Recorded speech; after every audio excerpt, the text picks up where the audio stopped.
नमस्ते दोस्तों। हमने प्रीवियस लेक्चर के अंदर हमने प्रिज्म और ग्रेटिंग में हमने डिफरेंस देखा था और उसमें हमने लास्ट जो पॉइंट छोड़ा था वो छोड़ा था रिजोल्यूशन पावर के ऊपर। तो हमारा आज का जो टॉपिक है वो है रिजॉल्विंग पावर है। मैं सुनील कुमार मीणा, असिस्टेंट प्रोफेसर, हरिदेव जोशी राजकीय कन्या महाविद्यालय बांसवाड़ा। जो रिजॉल्विंग पावर है उसका जो एग्जैक्टली फॉर्मूला जो है वो यहाँ लिखा है, वो लिखा है 1 रिजॉल्विंग लिमिट लिखा है। यानी कि हमें रिजॉल्विंग पावर को समझने से पहले रिजॉल्विंग लिमिट को समझना पड़ेगा। रिजॉल्विंग लिमिट को अंडरस्टैंड करने के लिए हम ऐसे अंडरस्टैंड कर सकते हैं कि वो एक ऐसी लिमिट जहां पर कोई भी दो ऑब्जेक्ट जो है वो हमें सेपरेटली दिखने लग जाए। जिसमें एग्जांपल लेता हूं, जैसे ये जो चौक है इसके पीछे दूसरी चौक रखी है तो आपको सिंगली एक चौक नजर आएगी आपको। और अगर आप थोड़ा सा इसे रिजॉल्व करके देखें, अगर ये आपको जस्ट अलग अलग जब नजर आ जाती है जिस पॉइंट के ऊपर आपको, वो है वो एक लिमिट कहलाती है। उस लिमिट के बाद आपको क्या होता है, आपको वो डिफरेंट नजर आने लग जाती है। इसको जो डेफिनेशन जो इसकी है मैंने यहाँ पर एग्जैक्टली यहाँ पर राइट डाउन कर दी है ताकि इजीली हम उसे रीड करके आप लोग भी लिख सकें और आप लोग उसे अंडरस्टैंड भी कर सकें। तो हम इसे रीड करते हैं। Resolving power of optical instrument, यानी कि जो भी ऑप्टिकल इंस्ट्रूमेंट हम काम में, जैसे मान लीजिए मैं अगर टेलीस्कोप काम में ले रहा हूँ या माइक्रोस्कोप काम में ले रहा हूँ या कोई भी लेंस काम में ले रहा हूँ, तो वो ऑप्टिकल इंस्ट्रूमेंट्स में आते हैं सारे। ठीक है, optical instrument is measured by ability of instrument, यानी कि उसकी योग्यता, इंस्ट्रूमेंट की योग्यता है resolving power to see the image of two close object just separated, यानी कि दो कोई भी क्लोज ऑब्जेक्ट है उनको जस्ट सेपरेट यानी कि अलग अलग किया जाए। मैं एग्जांपल लूं अगर, तो आप देखते हैं कि जब भी कोई दूर से कोई नाइट में जब कोई ट्रक आता है या कोई गाड़ी आती है जिसकी दो हेडलाइट होती हैं, दूर से हमें क्या नजर आता है, वो एक ही हेडलाइट नजर आती है। जैसे जैसे वो हमारे पास आता है हमें वो धीरे धीरे वो दोनों हेडलाइट्स क्या होती हैं, अलग होती नजर आती हैं। यानी कि वो पॉइंट जहां पर दोनों, पहले तो हमें एक नजर आ रही थी, वो पॉइंट जहां पर हमें दोनों वो सेपरेट नजर आने लग जाए वो हमेशा रिजॉल्विंग लिमिट कहलाती है। और जिस इंस्ट्रूमेंट का हम यूज कर रहे हैं वो क्या कहलाता है, उसकी रिजॉल्विंग पावर। यानी कि हम ट्रक को देखने के लिए हम आईज का यूज करते हैं, तो आई भी क्या है, एक तरह का एक ऑप्टिकल डिवाइस या ऑप्टिकल इंस्ट्रूमेंट आप मान सकते हैं आप। इसके बाद जो नेक्स्ट जो मैंने लिया वो लिया है कि smaller the limit of resolution of the instrument higher is said to be its resolving power. आपको फॉर्मूले से आपको दिख रहा है कि रिजॉल्विंग पावर जो है वो जितनी क्या होगी, जितनी कम होगी उतना ही रिजॉल्विंग पावर क्या होगी, उतना ही ज्यादा होगा। ये आपको एग्जैक्टली आपको फॉर्मूले से आपको यहाँ पर दिख रहा है। एग्जाम्पल के तौर पे हम एक आई का एग्जाम्पल, हमने आंख का एग्जाम्पल लेते हैं हम लोग। आप लोग एक एग्जाम्पल से फैमिलियर है। मान लिया हमारे पास एक मीटर स्केल है, उसके ऊपर मिलीमीटर की जो है लाइनें वहां पर जो है वो खींची गई है। हम क्या करते हैं, उस स्केल को थोड़ा दूर ले जाते हैं, थोड़ा पास करते हैं और हम इस तरीके से उसको एडजस्ट करते हैं कि कितनी दूरी तक जाने पर जो है वो हमें वो स्केल की जो मिलीमीटर की लाइन है वो हमें दिखाई देती रहे।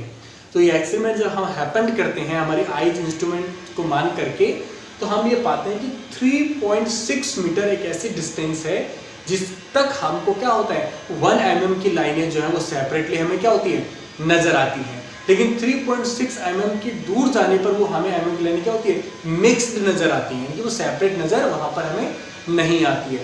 तो वो 3.6 जो क्या हो गई, वो रिजॉल्विंग लिमिट हो गई, किसके लिए, हमारी आई के लिए। तो मैं क्या करूंगा, अपने फॉर्मूले का इस्तेमाल करूंगा मैं।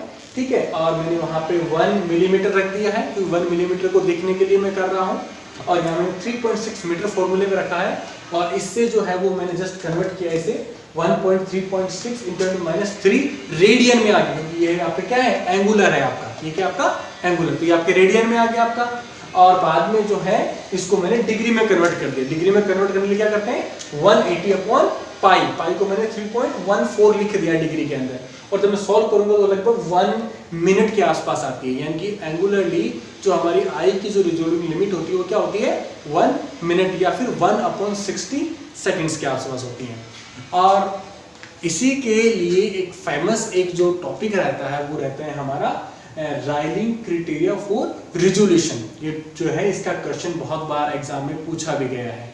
इसको भी मैंने जो है वो डिफाइन किया है, यहाँ पर वो किया है मैंने अकॉर्डिंग टू रायलिंग के अनुसार आपके 2 close point source are said to be just resolve, यानी कि कोई भी 2 पॉइंट सोर्स जो होंगे वो जस्ट रिजॉल्व यानी कि अलग अलग सेपरेट हुए माने जाएंगे बाय एन ऑप्टिकल इंस्ट्रूमेंट, किसी भी एक ऑप्टिकल इंस्ट्रूमेंट से when centre maxima of diffraction pattern of one source, यानी कि पहले सोर्स द्वारा, पहले स्रोत द्वारा जो डायफ्रैक्शन पैटर्न बन रहा है उसकी सेंटर मैक्सिमा यानी कि बीच वाली, जैसे ये वाली सेंटर मैक्सिमा जो है वो क्या होनी चाहिए, कोइंसाइड, मतलब दूसरे वाली के साथ मिक्स हो जानी चाहिए with the first minima of A diffraction pattern of other, यानी कि इस दूसरे जो सोर्स है उसके डायफ्रैक्शन पैटर्न जो बन रहा है उसके मिनिमा से अगर कोइंसाइड हो जाती है तो वो क्या होती है, जस्ट रिजॉल्व होती है। इसको अंडरस्टैंड करने के लिए हम यहाँ पर जो है वो एग्जांपल देखेंगे। इससे पहले मैं देखते हैं, मैंने एक लाइन और लिखी है, in case of just resolution, यानी कि कौन से में जस्ट रिजोल्व ही हुए हैं, मतलब सेपरेट हुए, अलग अलग हमें दिखने लगे हैं, the distance of angular separation between two source is called the resolution limit, यानी कि कोई भी दो सोर्स जो हैं वो क्या हो, जैसे मान लीजिए दो सोर्स हैं आपके, काफी दूर जाने पे दोनों क्या हो जाते हैं, पास हो जाते हैं आपके, लेकिन एक ऐसी डिस्टेंस आती है जब दोनों आपको जस्ट अलग नजर आते हैं, यानी कि जस्ट आपको सेपरेट में नजर आनी चाहिए, उस जो पॉइंट है उसको वो जो पॉइंट होगा वो क्या होगा आपका, वो रिजोल्यूशन लिमिट होगा आपको। इसको अंडरस्टैंड करने के लिए हम एक एग्जांपल लेते हैं। यहाँ देखो तीन यहाँ पर एग्जांपल है, ठीक है। यहाँ पर दो पॉइंट सोर्स है, पॉइंट सोर्स का मतलब केंद्रीय कोई भी जो सोर्स है, लाइट सोर्स है, जिसे मान लिया ट्रक के आगे लगी हुई दो हेडलाइट है, वो आप क्या मान सकते, दो सोर्स मान सकते हैं आप। जब वो बहुत दूर होते हैं तो क्या होते हैं, वो अनरिजॉल्व्ड होते हैं, यानी कि दोनों क्या होते हैं, हमको पास पास नजर आते हैं, यानी कि हमें वो एक ही सोर्स नजर आता है। और जब हम उसके थोड़े थोड़े पास जाते हैं या फिर तक हमारे पास आता है तो जस्ट रिजोल्व होता है। जस्ट रिजोल्व का यहाँ पर मतलब है कि पहले वाले की जो दोनों सोर्स है वो हमें क्या होना चाहिए, अलग अलग नजर, यानी दोनों की इंटेंसिटी जो है वो अलग अलग हमारे तक पहुंचनी चाहिए, यानी दोनों हमें क्या होना चाहिए, अलग अलग दिखाई देने चाहिए। जो यहाँ पे क्या हो रहा है, दोनों हमें एक ही दिखाई दे रहे हैं, यहाँ पे दोनों क्या दिखाई दे रहे हैं, अलग अलग हमें दोनों को दिखाई जस्ट देना शुरू होते हैं। और नेक्स्ट कंडीशन क्या, जब वो हमारे काफी पास आ जाता है तो दोनों सोर्स क्या होते हैं, दोनों लाइट के सोर्स क्या होते हैं, सेपरेट हो जाते हैं, दोनों यानी बहुत दूर दूर हो जाते हैं। तो जब वो दोनों बहुत दूर दूर हो जाते हैं, ठीक इस प्रकार, तो हमें क्या होता है, वो वेल रिजोल्व, यानी कि क्लियरली वो रिजोल्व हो जाते हैं। और जस्ट रिजोल्व क्या होता है, बस हमें अभी अभी आपको बस दोनों अलग हुए दिखाई दिए हैं। अगर थोड़ा भी आगे पीछे होता हूँ, अगर मैं थोड़ा आगे होता हूँ तो दोनों मिक्स हो जाएंगे, और दोनों थोड़ा पीछे होता हूँ तो क्या होगा, वो दोनों ज्यादा सेपरेट हो जाएंगे। यानी वो पॉइंट जहां पर जस्ट उन दोनों में मेरे को डिफरेंस दिखाई दिया है वो क्या कहलाता है आपको, वो आपका रिजोल्यूशन लिमिट कहलाता है। और 1/, रिजोल्यूशन लिमिट यहाँ पे क्या कहलाता है, रिजॉल्विंग पावर कहलाता है आपका। Thank you.